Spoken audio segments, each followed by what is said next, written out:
Welcome to The Debate. Our discussion today builds on our recent deep dive into Tala Diwata's critically acclaimed album, Sincerely Lianna. This is, an album that has resonated really profoundly with many listeners, lauded for its raw emotional honesty and a deeply personal journey of self-discovery. As the voices of the debate, we're here to critically explore the ideas presented, specifically focusing on its central theme. Is Sincerely Lianna primarily a testament to radical, unfiltered vulnerability as the, let's say, ultimate path to self-worth and healing?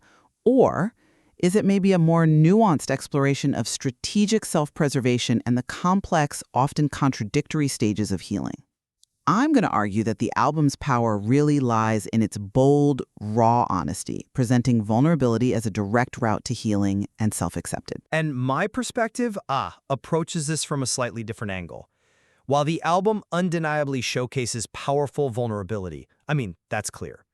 I'll argue that Sincerely Lianna also emphasizes, strategic guardedness, the profound wisdom of boundaries, and the nonlinear, often quite messy, process inherent in true healing.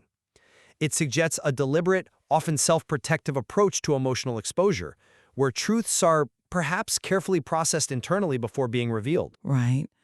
So my position is that Tala Diwata's Sincerely Lianna is essentially a masterclass in radical vulnerability. It demonstrates that an unflinching, really raw approach to emotional expression is the most potent path to self-worth and healing. The album opens with Sincerely, and that track, it feels like a manifesto, a powerful declaration of emotional autonomy. Lines like, "I'm not editing myself for anybody," and "I'm done whispering," these aren't just expressions of pain. They're a defiant embrace of unfiltered honesty, presented as the essential first step in reclaiming one's narrative. It's about giving pain sacred space, allowing it to just breathe without needing immediate resolution, which from a psychological standpoint is actually an active form of processing. And the sound itself, the sparse, almost breathless quality of the track, with its delicate echoing piano and those ambient synths, it sonically creates this empty, sacred space for that raw emotional experience to simply exist. This commitment to being unfiltered, it seems to me, is precisely what Daniel Bates, the founder of Eleven's Music, a label known for its dedication to authentic storytelling, champions. He believes the rawest art comes from those deep, unvarnished human experiences. Furthermore, the track Letters Never Sent, I think, vividly highlights this deep internal processing of unexpressed feelings. The emotional labor of holding on to these truths is palpable, right? Yet the lyric suggests peace is found not really in external validation, but in acknowledging and releasing these truths for oneself, a profound act of self-vulnerability. The line, "Truth don't beg, it just learns its place," speaks to an internal conviction, a shift from maybe desperately needing validation from someone else to a more self-aware understanding. And that ultimate turning point, "Peace came when I stopped writing you down," signifies a liberation found in cutting the emotional cord and, taking charge of one's own inner peace. This whole journey, I feel, culminates in For the Girl I Was, a track that offers such cathartic self-forgiveness and pride. It embraces past pain and vulnerability as sacred steps towards liberation, with those lines, "You lived so I could finally breathe. You broke so I could be free." This powerfully solidifies radical honesty and the acceptance of one's past as the core of the healing journey, integrating rather than just discarding former selves. Okay, I understand your emphasis on the power of that raw honesty. And those tracks are certainly powerful. But my reading of Sincerely Lianna suggests, a more nuanced narrative. While vulnerability is definitely present, I'd argue the album demonstrates that healing isn't solely achieved through constant, unfiltered openness.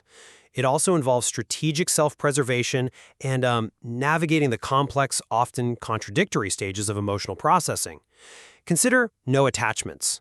That's a stark departure, both in tone and lyrical content, where the artist declares, "I'm not in love, I'm in control. No attachments, just attention."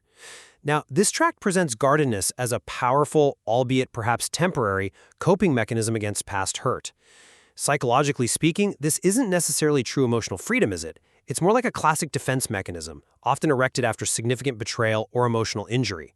It represents a strategic guardedness. And the crisp, almost detached beat of the song, it mirrors that emotional distance sonically. Additionally, From My Mother's Mouth provides this really profound ancestral wisdom. Lines such as silence was not submission, it was strategy, and don't give your truth to people who can't carry it. These underscore the critical importance of discerning when and to whom one reveals their innermost self. This suggests vulnerability is actually a conscious, strategic choice, not always an unrestrained outpouring. The wisdom, do not give your heart to someone who does not know how to pray, speaks volumes about recognizing emotional capacity and integrity in others, guiding us to protect our most vulnerable selves from those who might misuse or diminish them. And even in Only You, My Way of Loving, the most honest side is described as a precious gift, reserved only for those who have truly earned deep trust.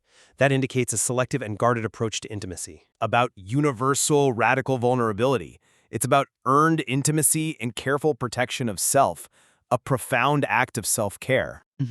I see why you highlight those moments of guardedness, and I do agree that discernment plays a role. However, my interpretation of the album's concept of unfiltered leans more towards an internal commitment. The album's very mood, described as sad but soft, completely unfiltered, points to an embrace of raw internal truth, not necessarily a carefully constructed external presentation. Tracks like Sincerely, they don't merely acknowledge pain, they give pain space, as we've said, without needing to fix it, allowing the raw truth to surface and just exist without immediate intervention. And that is a radical act of self-vulnerability.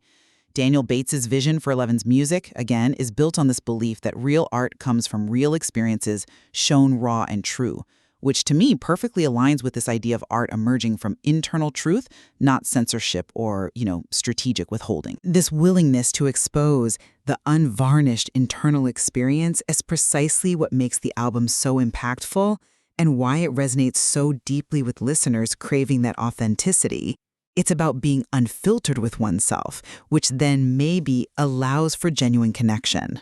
That's a compelling argument to focus on the internal, but I'd suggest we consider that unfiltered in this context doesn't necessarily mean unlimited or continuous openness. The quiet, soft mood you describe could just as easily be interpreted as measured and deliberate rather than an unbridled outpouring. The very existence of a track like No Attachments within the same album, that highlights a deliberate choice for detachment, doesn't it? It demonstrates that vulnerability is not a default or continuous setting. The persona there declares, I never promised you more, you just wanted to believe, which I think for many listeners feels like a deeply resonant and carefully constructed emotional wall.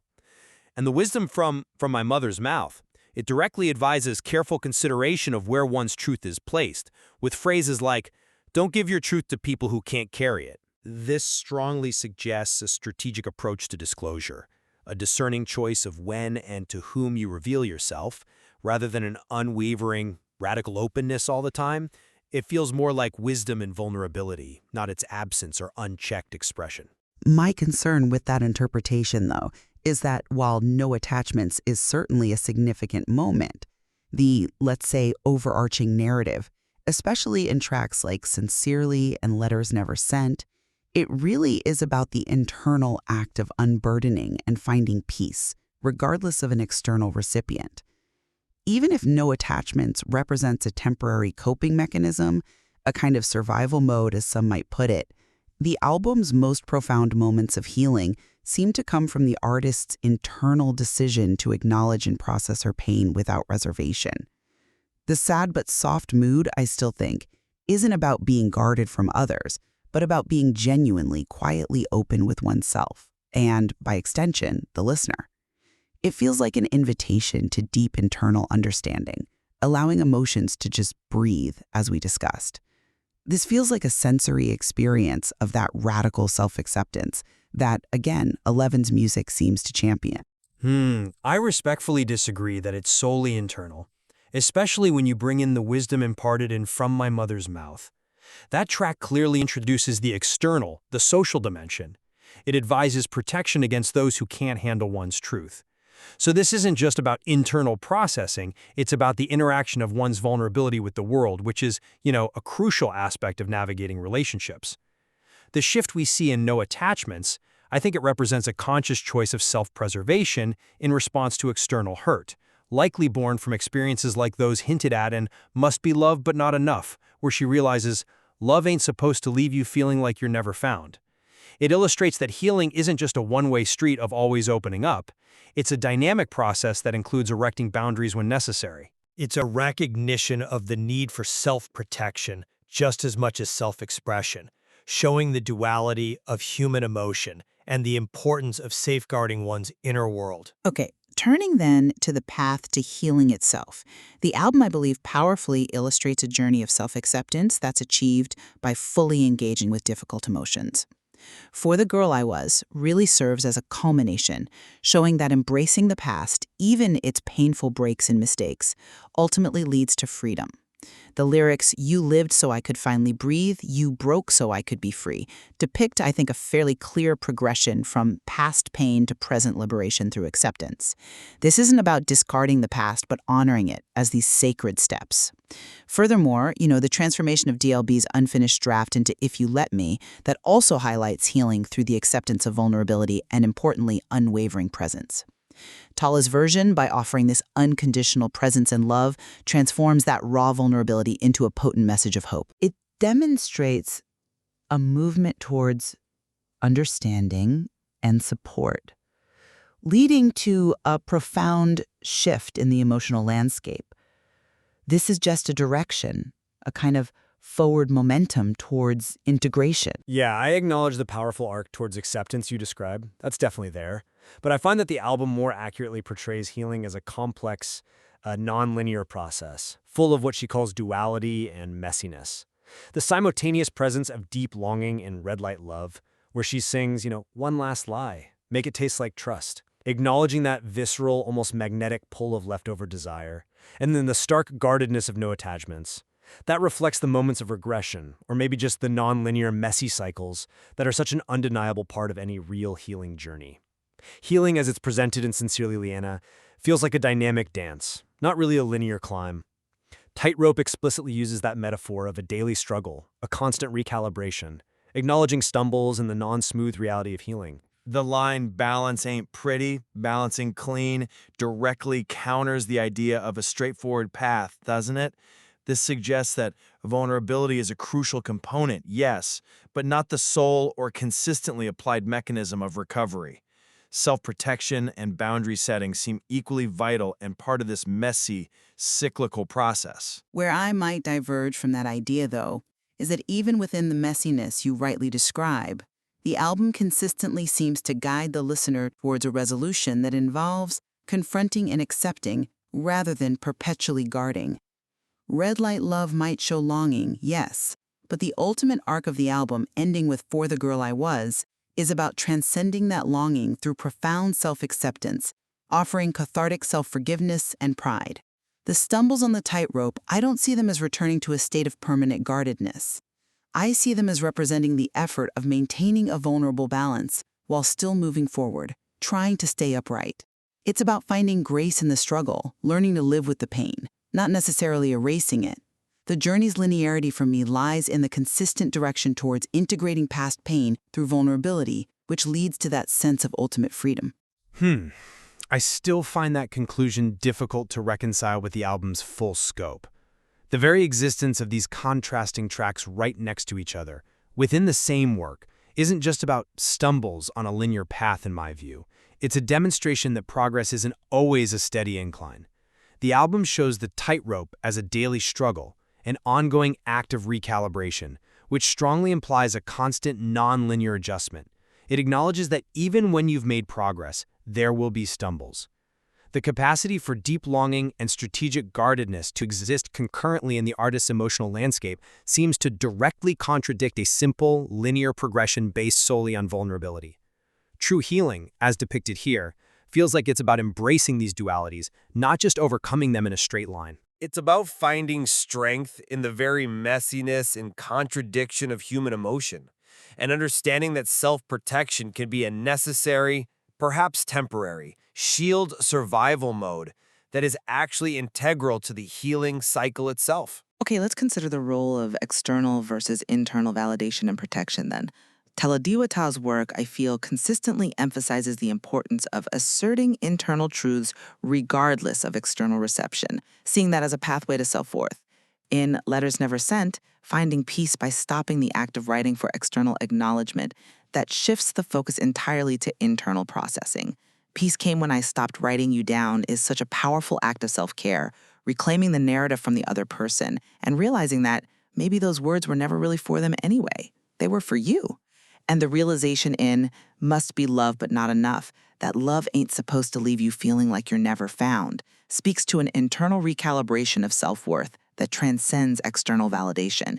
It emphasizes that real love should make you feel more yourself, not less, and helps one stop blaming oneself for another's choices. It feels fundamentally about an inner transformation towards being the one in charge of your own peace. Right. My approach to this aspect differs somewhat.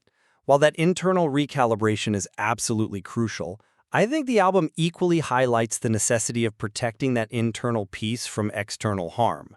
Part of the collection vividly conveys the devastating realization of being disposable, of being just another on your list, a kind of souvenir in someone's emotional trophy case, where yours is a gallery of girls who thought they knew you. I mean, that's a devastating blow to self-worth, and it necessitates a strong defense, doesn't it? And the guidance in From My Mother's Mouth, do not give your heart to someone who does not know how to pray, is a clear directive for active boundary setting and discernment against those who would diminish or misuse one's vulnerability. Psychologically, you could interpret not knowing how to pray as signifying a fundamental lack of reverence or capacity for genuine care. This illustrates that self-worth also comes from strategic self-preservation, from actively choosing not to expose one's deepest self to those incapable of honoring it. This illustrates that self-worth also comes from strategic self-preservation, from actively choosing not to expose one's deepest self to those incapable of honoring it. I see the strength in your argument regarding the need for discernment, absolutely. However, even in part of the collection, the realization that she was part of a pattern seems to lead to an internal shift. She acknowledges his brokenness with lines like, "You said I was more. Maybe you meant it. But you can't stop. You're too deep in it." This demonstrates, I think, her growth towards internal resilience and a more nuanced view, recognizing that his actions came from his own compulsion, which, while hurtful, isn't a reflection of her worth. This feels like it's about establishing an internal sense of worth that becomes, over time, less vulnerable to external invalidation, rather than perpetually guarding against it. The album guides towards a place where one's self-worth is so deeply rooted that external harm, while still painful, doesn't shatter the core. It's about achieving a kind of radical self-acceptance that ultimately allows her to be free, as expressed so powerfully in For the Girl I Was. I still find that conclusion a bit challenging, because while internal resilience is undoubtedly important, the lessons from My Mother's Mouth are so explicitly about external interaction. They aren't merely internal understandings. They feel like actionable advice on how to navigate relationships to prevent harm. It's like Emotional Boundaries 101. Don't give your truth to people who can't carry it is a proactive, protective measure, not just a reactive internal recalibration after harm has occurred. It's about discerning who is worthy of your vulnerability before you offer it. That seems like a crucial aspect of self-preservation and establishing self-worth through wise boundaries, which feels distinct from simply healing internally after being hurt. It's about protecting one's most honest side as that precious gift to be given only to those who have truly earned deep trust. So, to sum up my perspective then, sincerely, Lianna ultimately makes a really compelling case for the transformative power of radical, unfiltered vulnerability as the foundation for profound healing and self-worth. It is through allowing that raw truth to surface and giving pain its sacred space, as she says, "The girl I was, you were sacred to me," that true liberation and self-acceptance are achieved. Tala Diwata doesn't just sing about her pain. She invites us into the active process of navigating it, showing, I think, that you can't truly heal what you refuse to look at. And conversely, my interpretation suggests that while vulnerability is undeniably a crucial theme, sincerely, Lianna more accurately depicts a multifaceted healing journey. One that strategically incorporates self-preservation, the wisdom of boundaries, and the understanding that progress is often a complex dance between openness and protection. It shows that healing involves both expressing one's truth and, sometimes judiciously guarding it, learning to walk that tightrope that acknowledges stumbles and the need for constant recalibration. Right. This album, as we explored in our deep dive, it brilliantly illustrates the intricate complexities of self-discovery, from reclaiming one's narrative to finding peace through self-acceptance in all its, well, messy forms. And it offers deep insights into the human condition, inviting listeners to reflect on their own balance between vulnerability and strategic self-preservation in their personal journeys, acknowledging the often non-linear reality of healing. There is certainly much more to explore in Tala Diwata's rich musical narrative and the powerful statements she makes about authenticity and resilience.